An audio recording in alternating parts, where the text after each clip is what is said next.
Prosecutors were ready to cut a deal for Williams to get life without parole back in August.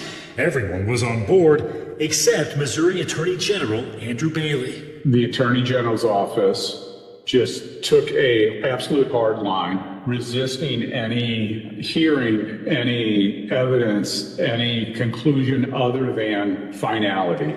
In a press release, Bailey agreed the murder weapon had been handled by many actors, but also indicated the victim's personal items were found in Williams' car after her killing. The judge agreed with Bailey, and the execution date remains. But this puts a new spotlight on Attorney General Bailey and his role in other cases. Chris Dunn served more than 30 years for a murder conviction in St. Louis before key witnesses recanted. A judge ruled this year he should be released immediately, but Bailey's office blocked that too, saying the witnesses' reversals were coerced. The state's high court stepped in and Dunn was released a week later. Bailey also opposed the release of Sandra Hemme, who served 40 years in prison for a murder even after a judge overturned her conviction. Bailey's office argued she should serve additional time for a previous violent conviction. As we reflect on the long and painful history of Black people in America, we cannot ignore the grave injustices that have plagued our communities, particularly within the criminal justice system.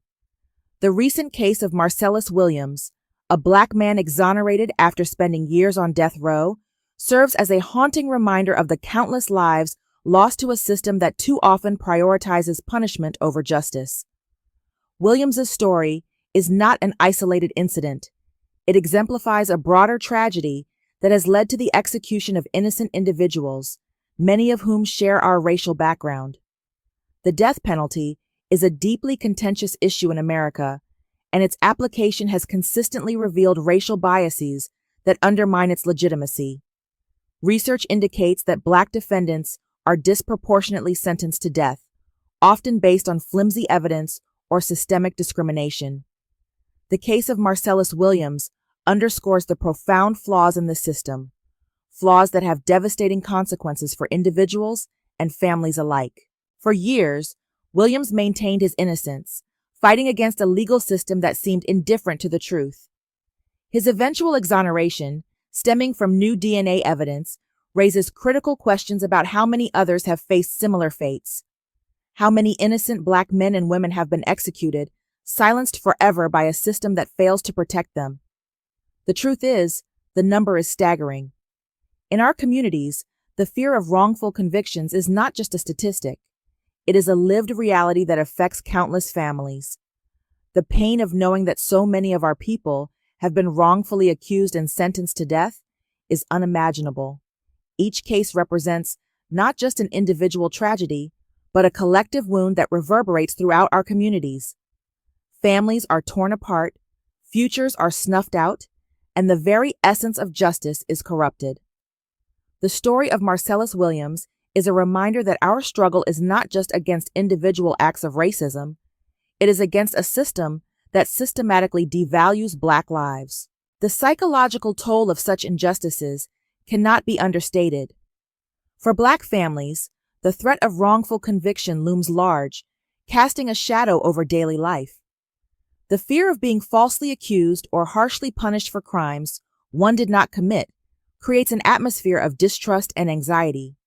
This pervasive fear is exacerbated by the historical context of racism and oppression, which has left deep scars in our communities. We must also confront the reality that the death penalty does not serve as a deterrent to crime, as some proponents claim. In fact, studies have shown that states with the death penalty do not have lower crime rates than those without it. What we see instead is a system that prioritizes retribution over rehabilitation, often at the expense of innocent lives. This cycle of violence and vengeance perpetuates a narrative that dehumanizes not only the accused, but also the communities they come from. As we honor the memory of those wrongfully executed and stand in solidarity with their families, it is crucial to advocate for systemic change. We must demand accountability within the justice system, pushing for reforms that ensure fair treatment for all individuals, regardless of race. This includes calling for the abolition of the death penalty, which has proven time and again to be a flawed and unjust institution. The fight for justice does not end with individual cases. It is a broader struggle for equity and dignity. As a community, we must educate ourselves and others about the historical and ongoing injustices faced by Black individuals within the legal system. By raising our voices, sharing our stories, and advocating for change, we can work towards a future where no one has to live in fear of wrongful conviction or execution. The case of Marcellus Williams is a poignant reminder of the many innocent lives lost to a flawed system. It calls us to reflect on the realities of racial injustice and the urgent need for reform. Together, we must continue to fight against the injustices that plague our communities and strive for a justice system that truly reflects the values of fairness and humanity. Only then can we honor the memory of those who have suffered and ensure a brighter future for generations to come.